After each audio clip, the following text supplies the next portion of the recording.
पंडित श्री गया प्रसाद जी महाराज, मैं उनका दर्शन नहीं कर पाया क्योंकि मेरे जन्म से पूर्व ही निकुंज में प्रवेश हो गया उनका।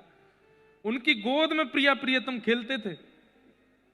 आप लोग गिरिराज जी जाएंगे तो मुकुट मुखार विंद जहां से परिक्रमा प्रारंभ होती है, थोड़ा आगे 1-1.5 किलोमीटर जाते ही सीधे हाथ पर आपको गया प्रसाद जी की समाधि लिखा दिख जाएगा, जाके वहां प्रणाम कीजिएगा। उनके बारे में सुनो।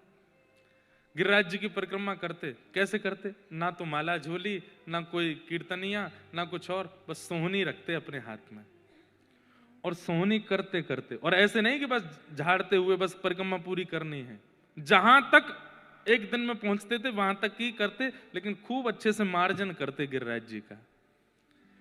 कीट पत्थर पतंग कुछ भी गिरा मिलता उसको समेटते, उसको व्यवस्थित स्थान पर डालते।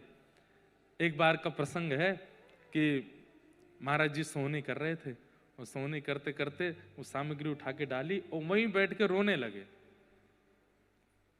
किसी ने जाके पूछा, बाबा आप काहे को रो रहे हो? तो रोते रोते किसी व्यक्ति विशेष को दोष नहीं दिया।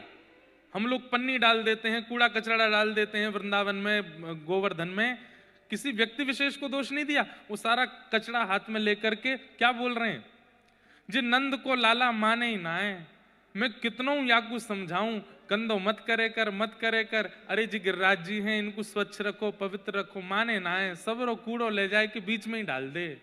मतलब किसी व्यक्ति विशेष को दोष नहीं दिया, ठाकुर जी से कह रहे हैं वो ही डाले आके, और रुदन करने लगे।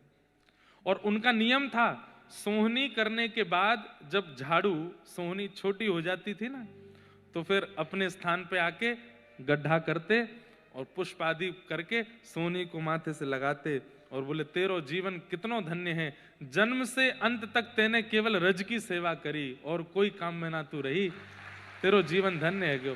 और सोहनी को गाड़ करके और उसको समाधि दे करके गिरिराज जी में फिर भंडारा करते संतों का, सबको 10-10 रुपया बांटते। संत जन पूछते, बाबा काय बात को भंडारो? बोले, एक सोहनी निकुंज में प्रवेश कर गई, वा को भंडारो है। ऐसे महापुरुष।